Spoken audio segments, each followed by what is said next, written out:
Sampurasun, Baraya Priangan, kembali bersama saya Irma Normalia di Potret Mengurai Cerita Membingkai Asa. Ada yang spesial di edisi kali ini karena saya menghadirkan narasumber yang tidak biasa. Siapa dia? Kita akan saksikan sesaat lagi setelah yang satu ini. Dan jangan lupa like, share, komen, dan juga subscribe. Dan jangan lupa nyalakan lonceng notifikasinya. Potret Mengurai Cerita Membingkai Asa.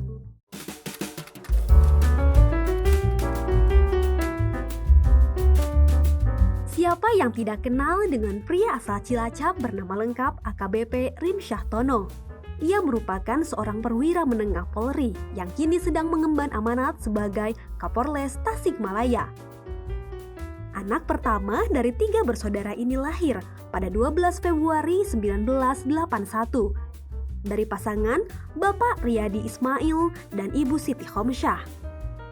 Terlahir dari keluarga petani dan hidup di kampung yang jauh dari keramaian kota tak membuatnya surut untuk mewujudkan cita-cita. Ia memulai masa pendidikannya dengan sekolah di SDN 1 Kawanganten Cilacap, SMPN 1 Kawanganten Cilacap, kemudian memilih melanjutkan ke SMA Taruna Nusantara, Magelang. Semasa sekolah, ia merupakan anak yang berprestasi dengan mata pelajaran favorit matematika.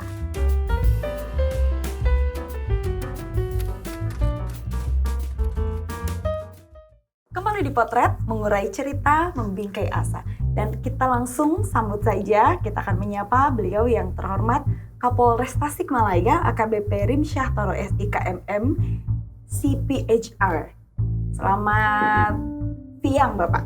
Selamat siang. Selamat siang. Sehat? Alhamdulillah sehat. Alhamdulillah. Tentunya Baraya Priangan semuanya sudah mengenal Bapak sebagai Kapolres Tasikmalaya. Sudah berapa lama menjabat?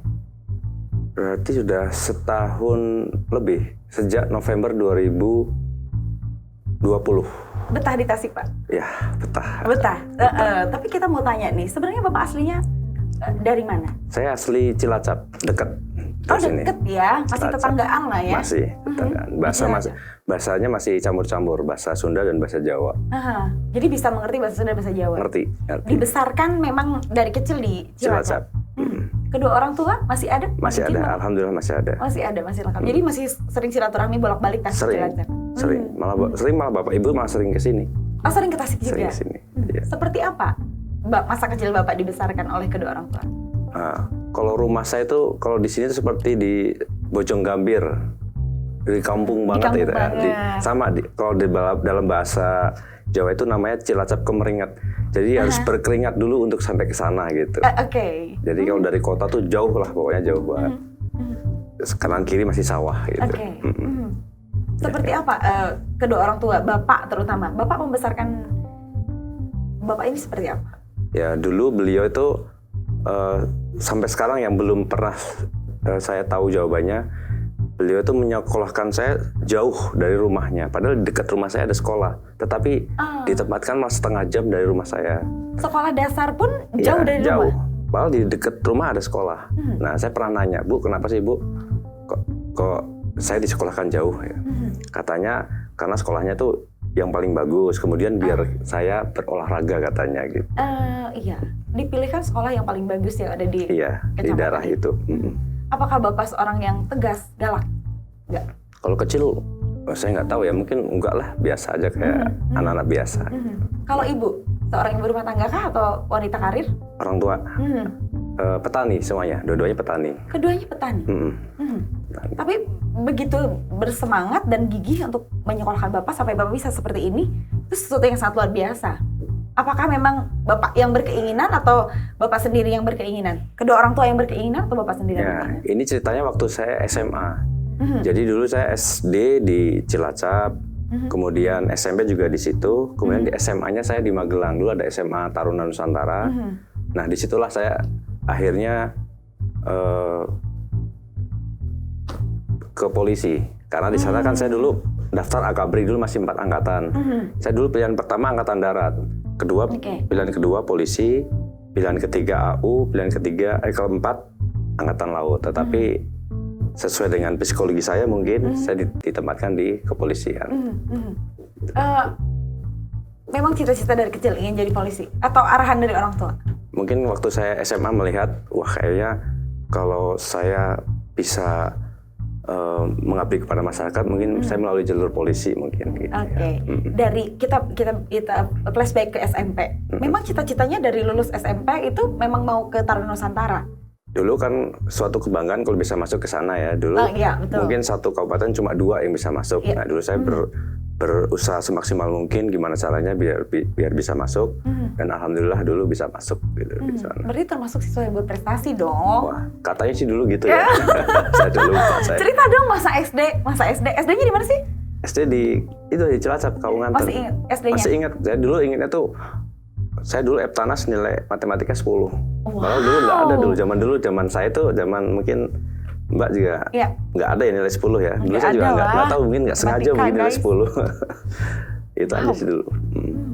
Pinter banget berarti ya Pak ya? Enggak juga lah. Ya, oh iyalah, matematikanya 10 ya Tuhan. Itu mungkin karena hobi aja mungkin. Oke, suka berarti pelajaran matematika? Suka, kalau matematika suka. Oke, kemudian melanjutkan ke SMP. Di SMP seperti apa? Masih SMP, berprestasi tentunya?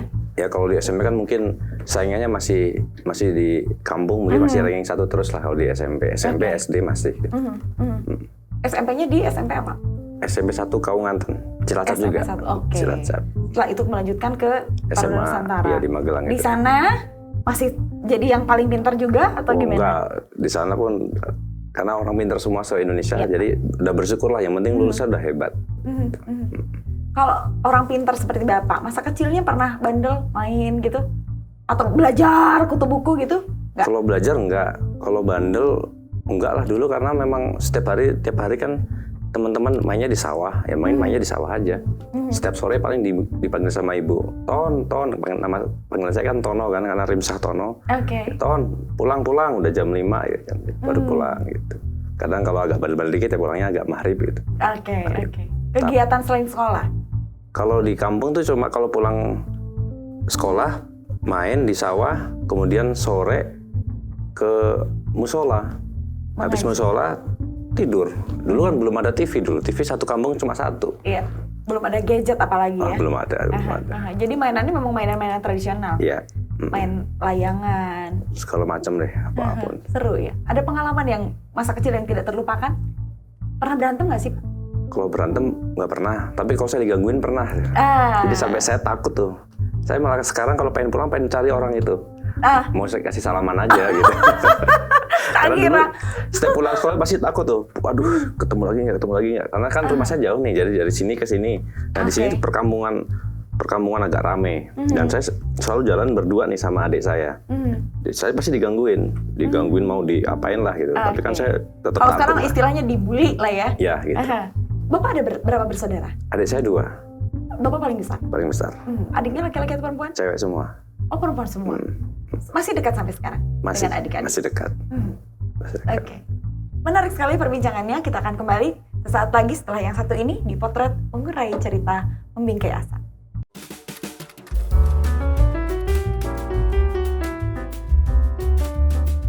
Berkat didikan orang tua, ia tumbuh menjadi anak yang berani dalam melaksanakan setiap proses mimpinya. Baginya, memilih menjadi seorang polisi bukan sekedar cita-cita, namun sebuah wujud untuk mengabdi kepada masyarakat. Hal itulah yang membuatnya gigih untuk masuk akademi kepolisian dan berhasil masuk 10 besar terbaik. Setelah lulus tahun 2002, ia langsung ditempatkan di Polres Kebumen menjadi Wakapolsektif Gombong. Di tengah penugasan yang diamanahkan, ia meminang pujaan hatinya dan kini dianugerahi 5 orang anak. Selama bertugas di kepolisian, ia telah mendapat berbagai pengalaman. Salah satunya ketika bertugas mendampingi jamaah haji yang memberinya kesan berarti. Saat itu, ia harus melayani jamaah usia lanjut, bahkan harus menggendong menuju kursi roda. Di waktu berdekatan, ia sempat melanjutkan sekolah di perguruan tinggi ilmu kepolisian dan sekolah staf pimpinan menengah. Sebelum ditempatkan menjadi Kapolres Tasikmalaya, ia sempat bertugas di Polri dan Polda Jabar. Sebagai pemimpin, ia dikenal sebagai sosok disiplin, peduli terhadap seluruh anggota yang ia pimpin, dan ramah dalam mengayomi masyarakat.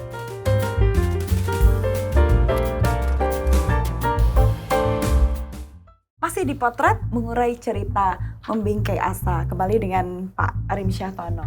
Bapak masuk di Akademi Kepolisian. Seperti apa rasanya? Akhirnya yang dicita-citakan bisa dicapai gitu, bisa ada di situ. Kalau dulu saya memang pengen membagian orang tua. Jadi orang tua saya pernah berbicara begini, Ton, aku itu petani, saya nggak pengen anakku menjadi petani lagi. Kamu harus berhasil. Gitu. Makanya saya dulu setelah dari SMA, saya daftar beberapa tempat ya. Saya UMPTN juga masuk, kemudian beasiswa sekolah di beberapa di Jakarta dan di tempat lain masuk, dan yang terakhir daftar di Akpol itu saya keterima. Akhirnya saya milih Akpol. Kenapa? Yang dipilihnya itu? Saya melihat tuh gagah gitu kan, gagah, terus semua bisa ditangkap sama polisi. Gitu. Jadi itu yang buat saya pengen jadi polisi. Selama pendidikan, ada kesulitan atau tantangan atau apa gitu? Ya pendidikan pasti ada, namanya sekolah kedinasan kan pasti banyak lah. Dan saya pun nggak akan menceritakan nggak enaknya, yang penting saya ceritakan enaknya saja. Enaknya karena kalau saya pulang itu satu kecamatan itu sampai sekarang, dari pertama Republik hadir sampai sekarang belum ada yang masuk polisi. Akpol itu belum ada di kampung saya. Oh iya? Belum ada. Bapak orang yang pertama? Ya karena di kampung ya. Satu kampung itu polisi pertama dan sekarang jadi yang Akpol ya. Yang Akpol ya? Oke. Jadi sampai, ini mohon maaf nih, sampai tetangga saya, waktu lebaran kemarin saya kan nitip sama orang tua, Bu, saya nitip tolong yang tetangga dikasihin sembako lah gitu. Sampai tetangga saya sampai gini, tak doakan Tono semoga jadi Kapolsek. Padahal saya udah Kapolres. karena ketidaktahuannya. Jadi masyarakat tuh, tetangga saya taunya yang paling tinggi itu Kapolsek. Jadi beliau tuh nggak tahu, tetangga saya nggak tahu saya tuh perwira atau bintara, nggak tahu. Yang penting karena senang dikasih bingkisan mungkin semoga Mas Tono jadi Kapolsek gitu. Saya mau ketawa tapi kok ikhlas itu, jadi ternyuh juga. Doanya ikhlas. Mungkin maksudnya Kapolri. Iya kan? Semoga lah ya. Amin ya. Oke. Kenapa nggak mau cerita yang nggak enaknya? Jauh dari orang tua mungkin nggak enaknya atau? Ya mungkin pasti ya. Pasti kalau nggak enaknya ngiri sama teman-teman saya yang di luar. Kalau di luar mungkin masih bisa main-main. Kalau saya harus bangun pagi, terus belajar malam, berhidup berasrama, bosen lah tiap hari yang dilihat itu aja gitu. Tapi di sana boleh pacaran nggak sih? Ada zaman kesempatan? Saya belum ada yang perempuan ya, Taruni belum ada, masih cowok semua angkatan saya. Kalau pacaran boleh dong, itu kan hak asasi. Iya, maksudnya ada kesempatannya maksudnya? Ada, kalau Sabtu Minggu kan boleh. Boleh keluar. Boleh keluar, Sabtu Minggu boleh, namanya pesiar namanya. Oke, iya betul pesiar. Tapi ada waktu itu pacar? Aduh, saya gak lupa nih. Ada nggak ya? Kayaknya ada kayaknya. Ada lah ya, ganteng gini pasti ada pacarnya. Oke. Yang dipelajari di sekolah Akademi Kepolisian ini bakal jadi pelajaran untuk Baraya Priangan semua yang menonton. Apa saja sih Pak yang dipelajari? Kalau di kepolisian ya pasti ilmu kepolisian, ilmu dasar semua. Hukum ada, sosiologi ada. Itu malah SKS-nya banyak tuh di kepolisian.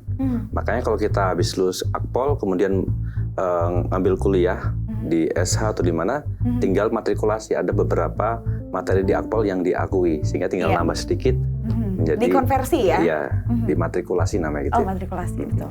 Oke. Setelah lulus dari Akademi Kepolisian, Bapak lulus tahun berapa? Saya lulus tahun 2002. 2002, langsung ditugaskan di? Langsung, saya dulu alhamdulillah rankingnya 10 besar. Jadi saya penempatan dapat dekat dengan rumah saya dulu di Kebumen. Saya langsung pertama lulus langsung menjadi Wakapolsek Gombong dulu. Langsung jadi Wakapolsek? Gombong. Karena prestasi? Ya enggak, zaman dulu memang masih jarang perwira mungkin ya tahun 2002, jadi Ibda pun bisa gitu. Berapa tahun di Gombong? Di Gombong saya mungkin nggak nyampe setahun, kemudian pindah di Reskrim, Kaur Pindah Reskrim Kebumen, satu kampung juga. Di sana itu cuma 3 tahun, Kemudian tahun keempat saya ditarik ke Akpol menjadi pengasuh. Dulu yang 20 besar Akpol itu ditarik menjadi pengasuh Akpol, pengasuh taruna gitu. Kayak pengajar gitu bukan? Iya, pengajar. Tapi lebih ke pembinaan, yang mengasuh gitu, yang mengasuh, bukan ngajar yang di kelas. Iya. Sebagai senior yang mengasuh juniornya begitu ya? 2 tahun di sana, kemudian saya sekolah lagi di PT IKA Jakarta. Mengambil? Kan harus ngambil, habis Akpol harus ngambil S1 kepolisian untuk ngambil S1-nya. Jadi makanya saya dapat titelnya SIK, Sarjana Ilmu Kepolisian. Nah setelah setahun di PT IKA Jakarta, saya ditempatkan di Kepri, Kepulauan Riau, di Batam sana, yang setengah jam dari Singapura lah gitu. Oh iya. Gimana? Ada pengalaman yang menarik ditempatkan tiba-tiba dari yang tadinya di lingkungan dekat lah ya, dekat-dekat masih di kampung halaman itu tiba-tiba langsung ke luar Jawa gitu. Iya, dulu kan saya Jawa sentris, yang taunya Jawa, yang dulu saya naik pesawat aja nggak pernah. Mungkin pertama kali ya ke sana, karena harus ke Batam harus naik pesawat ya. Betul. Jadi yang dulu saya lihatnya darat, terus sekarang harus lihat laut. Kemana-mana kalau antar pulau naik kapal. Dulu kan saya takut naik kapal, ternyata naik kapal tuh nyaman juga. Nggak goncang, nggak apa, masih kayak naik bis gitu aja, dekat gitu. Ada pengalaman selama bertugas Bapak yang tidak terlupakan? Kalau pengalaman banyak. Kalau mungkin karena beda-beda ya, setiap tempat beda tantangannya. Betul. Kalau di sana tuh tantangannya kejahatan ekonomi, karena memang dekat dengan Singapura, banyak penyelundupan gitu. Ya tentu kita jadi banyak belajar, banyak mempelajari ilmu ekonomi, tentang perdagangan, tentang tindak pidana yang terjadi di sana gitu. Di sana berapa tahun?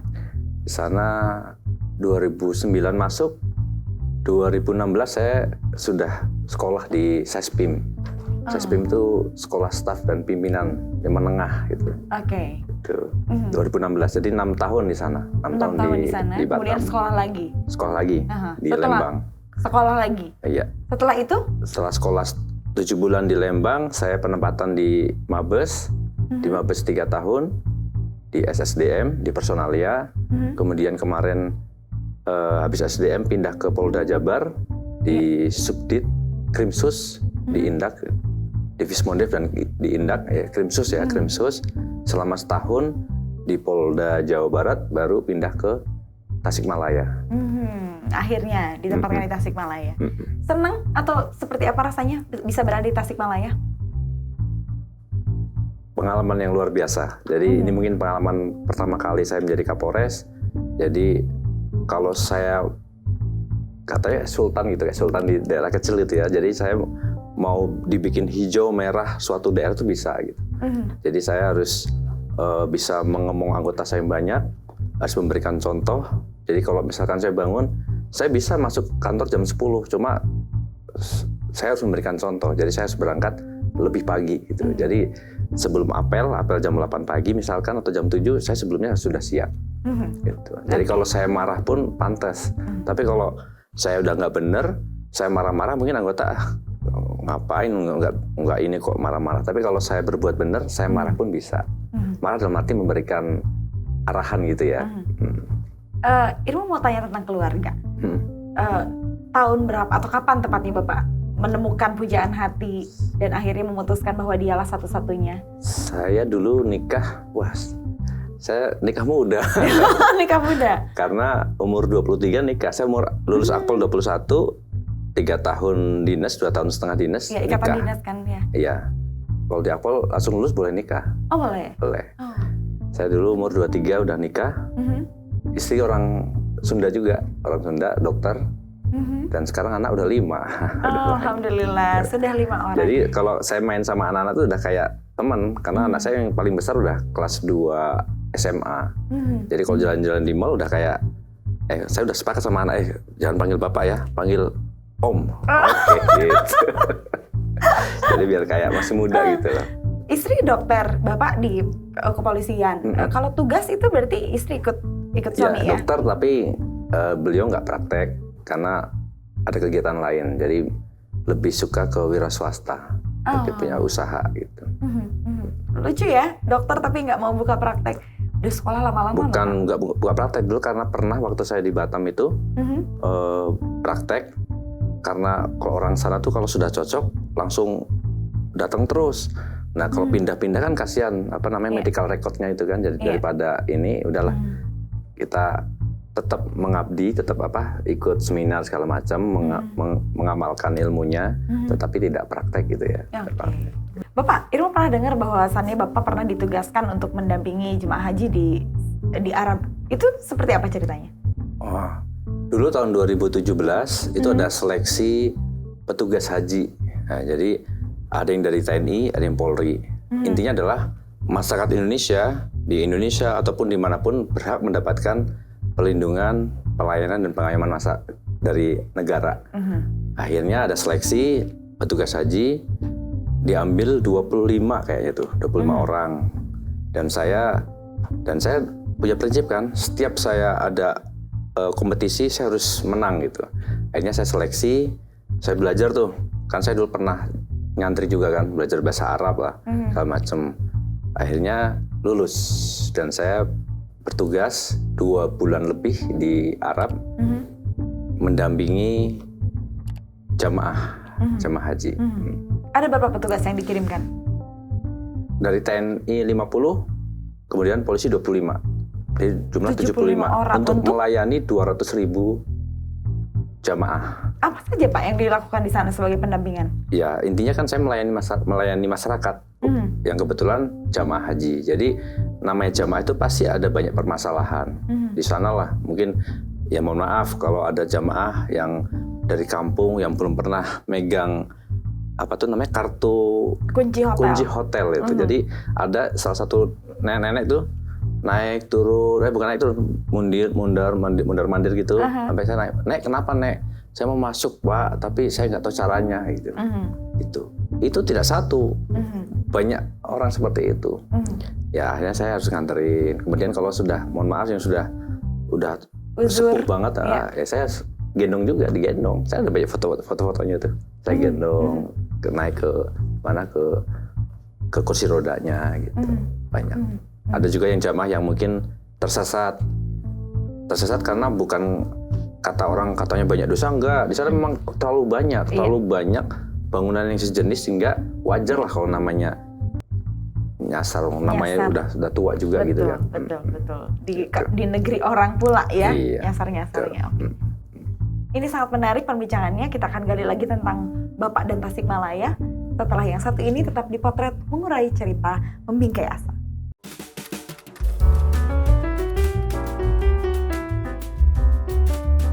Bertugas di kota santri, Tasikmalaya memberinya kesan tersendiri. Ia mempelajari bagaimana kehidupan masyarakat di kota santri ini. Hal itulah yang membuatnya mampu merangkul masyarakat dengan cara yang lebih bijak. Di balik kegagahan sebagai seorang polisi, ia bersama Polres Tasikmalaya kini merawat seorang anak bernama Arul yang namanya sempat viral setelah diangkat menjadi anak asuh. Ia memiliki pandangan yang berbeda dan lebih memilih untuk merangkul anak tersebut. Sebagai bentuk edukasi, ia bersama Polres Tasikmalaya juga mengangkat kisah ini ke dalam sebuah film berjudul Hadiah Terbaik.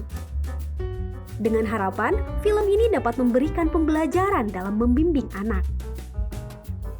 Baginya, apa yang telah dilakukan ini merupakan bentuk pengabdian kepada masyarakat. Ketulusan hati dan perlakuan baik inilah yang membuatnya mampu menumbuhkan rasa harmonis dalam masyarakat.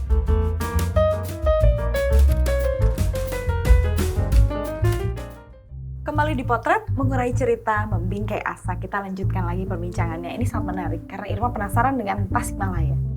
Selama di Tasikmalaya, apa saja yang sudah Bapak temukan? Seperti apa Tasikmalaya di mata Bapak? Pertama datang tentu saya pelajari dulu anggota saya berapa, kemudian tahun kemarin kejadiannya seperti apa. Dan saya menyimpulkan kalau di Tasikmalaya, Polres Tasikmalaya itu selama setahun kira-kira kejadian 200 sampai 250. Sehingga rata-rata satu hari satu. Sangat sedikit sekali dibanding dengan daerah Bandung misalkan. Daerah Bandung satu polsek itu mungkin kejadian lebih dari 10. Sehari. Nah, kita satu hari belum tentu satu. Jadi saya melihat, berarti ini aman nih, aman. Tetapi bukan itu Pak tantangannya. Di sini itu merupakan kota santri. Jadi kita harus menyesuaikan dengan adat kebiasaan di sini. Saya menyampaikan pada anggota, pokoknya harus dekat dengan masyarakat, dengan tokoh agama, jangan sampai menyakiti hati masyarakat, apalagi yang berhubungan dengan SARA, itu sangat sensitif. Kita nggak pengen terulang kasus yang tahun 96, jangan sampai ya, mungkin pernah dengar, mungkin udah lahir belum ya? Sudah. Udah lahir, itu. Duh, bawa kartu keluarga lagi. Ya jangan sampai ya, jangan sampai seperti itu. Kerusuhan Tasikmalaya. Harus pokoknya bikin situasi nyaman. Nah ini ada penelitian nih. Di suatu daerah di Amerika nih ada satu kecamatan, satu kota itu 1.000 polisi. 1.000 polisi, 1 tahun 1.000 kejahatan. Kemudian pemerintah atasnya melipat gandakan polisi menjadi 2.000 polisi dengan harapan kejahatan yang 1.000 tadi turun kan. Tetapi apa hasil penelitiannya? Tidak berkurang banyak. Dari 1.000 cuma berkurang 900. Jadi yang kesimpulannya apa? Yang menurunkan kejahatan bukan jumlahnya polisi, tetapi peran serta masyarakat. Makanya saya menyampaikan ke anggota saya, rangkul masyarakat. Karena yang bisa menyelesaikan perkara adalah bantuan masyarakat. Ada informasi dari masyarakat. Kalau dia nggak punya teman, dia pasti nggak punya informasi, nggak bisa menyelesaikan masalah. Gitu. Dari 200 kasus per tahun itu, mostly kebanyakan itu kasus apa sih Pak? Kriminal kah? Ya kriminal, tapi kan tidak ada yang tidak seheboh di daerah lain, tidak. Kemarin ada beberapa mahasiswa atau aktivis yang menanyakan, Pak, kenapa kok tingkat pencabulan tinggi di sini? Saya bilang tinggi karena dibandingkan dengan kejahatan jalanan. Mungkin kejahatan cuma 10 di sini. Tetapi kejahatan pencurian cuma 15, jadi seolah-olah tinggi gitu. Tapi tetap ini menjadi atensi kami, masa di kota kecil kok malah kejahatan yang berbau seperti itu malah banyak ya. Kota santri tapi pencabulannya tinggi gitu kan Pak, jadi kayak kata orang, tapi menurut saya tidak, itu ya ada, memang ada. Kalau tinggi itu misalkan ada 100 kejadian, ini kan enggak. Cuma memang ada yang menonjol kayak kemarin ya. Dibandingkan dengan kriminalitas yang lain. Ya, cuma memang ada yang menonjol memang kayak di daerah selatan itu Bantar Kalong. Ada kan kemarin yang seorang, mohon maaf, seorang pengasuh mencabuli beberapa anak didiknya. Tapi sudah kita selesaikan, tidak ada gejolak di masyarakat. Justru saya malah menggandeng tokoh agama untuk menyampaikan bahwa mendukung kepolisian untuk menangani gitu. Dan meminta masyarakat jangan menilai bahwa pendidikan di berasrama itu identik dengan seperti itu. Tidak ada, itu cuma kelakuan oknum. Dimanapun ada oknum. Jadi satu keranjang apel itu pasti ada satu yang busuk. Ya, apel sudah disemprot di segala macam, suasana yang nyaman, tetap aja yang busuk. Itu oknum namanya. Ya, udah kita buang kan, udah kita hukum. Ada kasus yang sangat menarik yang sampai viral kan di Polres Tasikmalaya. Itu bisa diceritakan untuk Baraya Priangan yang mungkin belum tahu. Ya, yang anak itu ya. Iya. Jadi kalau teman-teman mahasiswa mungkin tahu ya, law in the book berbeda dengan law in action. Jadi kita jangan terlalu kaku dengan dengan aturan. Dulu saya tahun 2002 pertama lulus itu ada profesor siapa saya agak lupa pernah bilang ke saya, nanti 20 tahun yang akan datang akan berlaku hukum aspirasi mengalahkan hukum positif. Dulu saya masih kecil, masih muda ya, masa sih hukum positif kalah sama hukum aspirasi? Ternyata sekarang bener kan?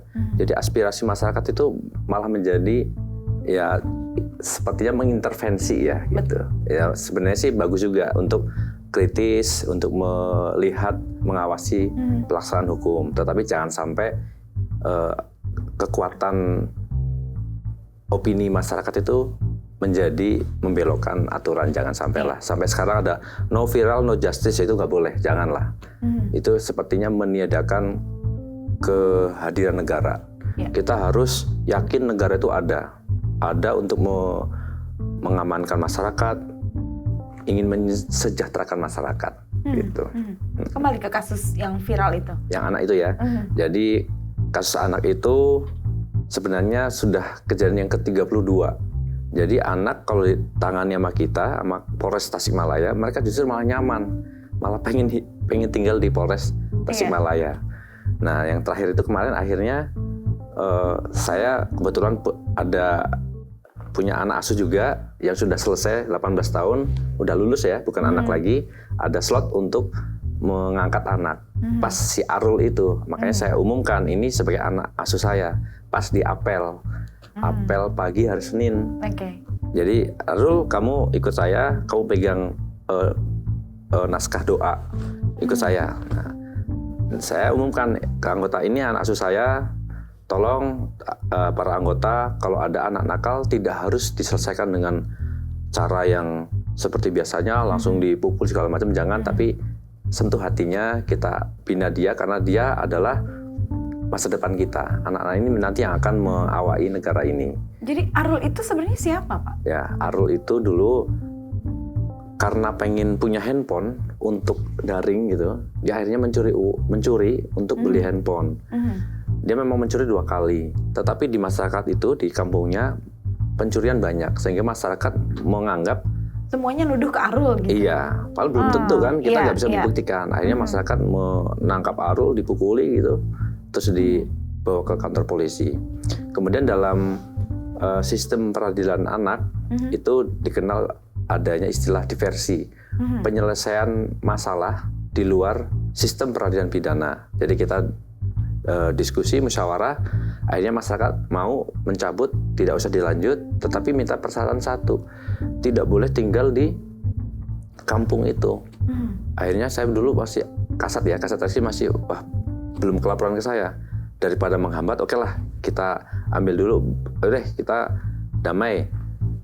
Arul biar tinggal di kantor dulu, Nah, setelah beberapa minggu kan saya lihat ini siapa ini anak, langsung saya angkat pada apel pagi, dan itu viral, mungkin ada wartawan atau apa, akhirnya sampai ke TV nasional, sampai ke Insert ya, ke akun gosip, iya benar. Sampai Insert masuk itu. Iya betul, ada di TV nasional, luar biasa Bapak.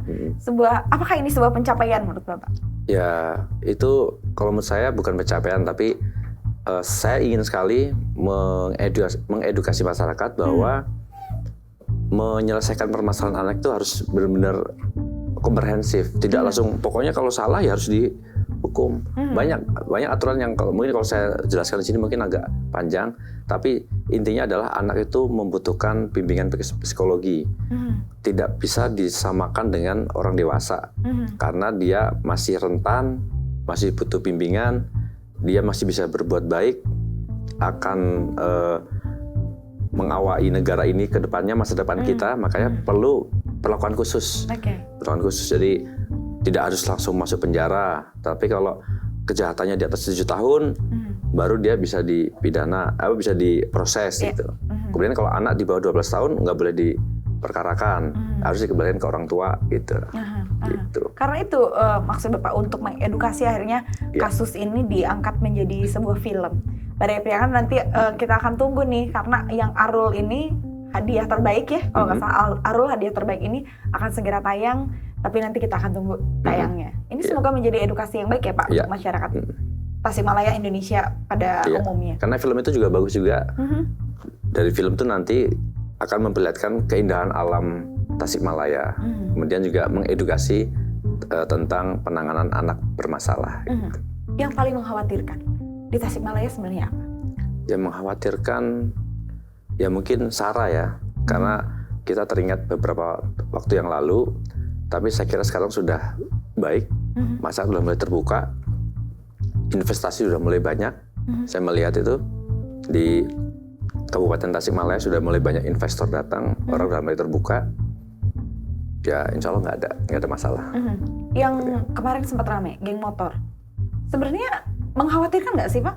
Kalau geng motor mengkhawatirkan, tetap mengkhawatirkan. Ini karena anak-anak ya, anak-anak calon penerus bangsa kita. Kita semua kepolisian dari Polres Tasikmalaya, Kabupaten, Kota dan lain sebagainya pasti akan bersatu untuk memerangi si geng motor ini. Gitu. Upaya-upayanya sekarang apakah dilakukan patroli kah atau apa? Pasti ya, patroli ada, soal istilahnya kegiatan rutin yang ditingkatkan. Itu ada tuh tiap malam tuh, ada. Tiap malam ada. Kemudian kita juga menggandeng kelompok masyarakat, RT, RW, kalau ada informasi sampaikan gitu. Dan kita banyak sekali tuh informasi, ada informasi langsung kita datengin. Selain itu, kejahatan besar lain di Tasikmalaya apakah ada? Kejahatan besar yang lain apa ya? Gak ada. Berarti aman ya? Aman ya? Alhamdulillah aman.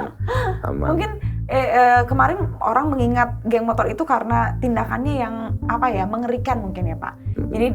Jadi membuat diingat terus dan membuat orang takut gitu. Itu yang di mana tuh? Kabupaten nggak ada tuh kayaknya. Masa sih? Iya, Kabupaten enggak ya? Nggak ada, aman kita. Masih aman berarti geng motor Tasikmalaya kabupaten ya? Aman. Untuk SARA sendiri, apa yang dilakukan pihak kepolisian supaya kejadian-kejadian SARA yang sudah terjadi tidak terulang lagi? Kita sekarang mengedukasi lewat patroli cyber ya. Kalau sekarang di Indonesia kan jadi patroli cyber.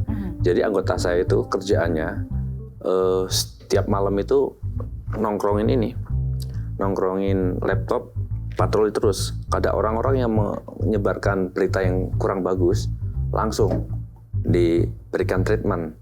Langsung kita take down, kita mengajukan resmi untuk di take down karena beritanya nggak benar. Misalkan ada contoh kemarin, jalan ini berlobang, negara tidak hadir, Pemda tidak mau membangun. Langsung kita cek foto ini, pakai kan ada aplikasinya kan, cek ternyata foto ini foto di daerah Jawa Timur tahun 2016. Langsung kita cap hoax, gitu. Itu kan hoax berarti kan, karena faktanya bukan di daerah mana, daerah Cikatomas, bukan, bilangnya daerah Cikatomas. Lalu fotonya foto daerah di Jawa Timur kemarin. Gitu. Berarti kejahatan di media sosial bisa disebut itu kan itu. Sebenarnya. Karena menurut Bapak itu pemicu yang sangat penting bahaya ya? tuh. Jadi itu membentuk jiwa masyarakat tuh jadi negatif, aura negatif, jadi benci, jadi mencela, mencerca itu. Kita pokoknya setiap pagi tuh pasti anggota saya laporan, dan saya udah menemukan berita hoax ada 5, saya take down, saya kasih cap hoax, gitu. Kita kasih komentar berita tandingan, gitu. Berarti luar biasa kan anggota saya kan tuh, yang lainnya tidur, anggota saya masih melek ngecekin medsos. Ada piketnya, ada itu. Ada piket. Kalau dulu piketnya tuh keliling kampung mencari mengamankan. Itu sekarang tetap ada. Ini sekarang tugas baru ada sekarang juga, nih, karena kemunculan medsos yang sangat luar biasa. Karena kasihan masyarakat kalau bangun pagi baca itu yang dibaca, kok berita negatif kan pasti mungkin seharian penuh tuh pasti akan diisi dengan hal-hal yang negatif, karena dengan amarah dulu. Bangun pagi baca Facebook kok udah ada ini gitu. Gitu. Harapan Bapak untuk Tasikmalaya? Saya yakin Tasikmalaya nanti akan berbenah, akan maju. Karena saya melihat kayak kemarin vaksin itu kita berikan himbauan, kita ajak, ternyata mereka antusias juga. Yang katanya Tasik paling lambat, ternyata enggak juga, cepat juga. Kemarin di Kabupaten Tasikmalaya itu dosis pertama udah 90%, dosis 2 sekarang udah 76%. Saya yakin tiap hari nambah 1% terus, karena saya Kapolsek bekerja sama dengan Kapuskesmas, Pak Camat, Pak Kuwu itu satu hari menyuntikan kira-kira 14.000 sampai 15.000 suntikan, naik 1%. Jadi concern sekarang masih divaksin? Ya, karena saya ingin sekali membantu pemerintah menciptakan negara ini kekebalan komunal. Jadi kalau sudah sehat semua kan nanti mendapatkan kelonggaran ekonomi ya, jadi semua jalan. Gitu. Betul. Ini Irma penasaran banget dengan Mini Soccer 2002, itu sebenarnya proyek apa sih? Ya, jadi dulu waktu saya baru masuk ke Polres Tasikmalaya, itu saya di samping rumah saya itu ada tanah yang kosong tapi nggak terawat. Akhirnya saya rembugan lah sama para kasat saya, yuk kita bikin lapangan bola yang bagus yuk. Kita rapiin. Kemudian saya mengajukan anggaran ke Pemda, diberikan hibah, akhirnya dibangunlah Mini Soccer yang katanya paling bagus ada yang bilang di Asia Tenggara, tapi enggak lah, mungkin di Priangan paling bagus. Karena memang rumputnya standar internasional. Itu ya bulan April jadi. Kenapa namanya Mini Soccer 2002? Saya kasih nama 2002 karena eye-catching ya. Eye-catching kebetulan saya lulus 2002. Oke. Tapi itu dibuka untuk umum atau enggak, Pak? Jadi kita kalau pagi untuk dinas, sore itu mungkin untuk Pemda, untuk teman-teman sejawat biar berkumpul. Untuk itu kan tugas polisi ya, untuk menjalin kerjasama dengan semuanya gitu. Kalau malam juga dibuka. Itu karena Bapak cinta dengan sepak bola atau memang hanya memanfaatkan lahan kosong saja? Kalau cinta ya pasti cinta ya, cuma saya bukan pemain bola hebat, bukan. Karena dulu saya di kampung, tiap sore mainnya bola terus. Kemudian ada lahan kosong, akhirnya ya saya buat itu. Tapi itu efeknya bagus sih. Jadi itu karena viral, jadi seolah-olah saya pecinta bola. Sehingga waktu saya nyalon kemarin Exco PSSI Jabar, saya dengan tidak banyak bekerja keras untuk kampanye ke seluruh Jawa Barat, saya terpilih. Ya, suara terbaik nomor 2 lah gitu. Oke, luar biasa, baik. Menyenangkan sekali berbincang dengan Bapak. Terima kasih sudah ada di Potret. Terakhir, silakan Bapak bisa memberikan closing statement untuk Baraya Priangan yang ada di rumah. Closing statement, apa nih? Berat sekali nih. Banyak nih kalau saya bisa sampai satu jam nih. Tapi nggak lagi ya. Intinya berbuat yang terbaik saja. Karena kita tidak tahu perbuatan baik mana yang akan menolong kita di dunia maupun di akhirat. Pokoknya saya selalu menyampaikan ke anggota saya, berbuat baik aja, berbuat baik saja. Cuma itu aja. Ya. Baik, terima kasih Bapak. Terima kasih juga untuk Baraya Priangan yang sudah menonton. Jangan lupa like, share, komen, dan juga subscribe. Semoga ini bisa menjadi inspirasi untuk Baraya Priangan semuanya. Saya Irma Normalia pamit, tetap di Potret, mengurai cerita, membingkai asa.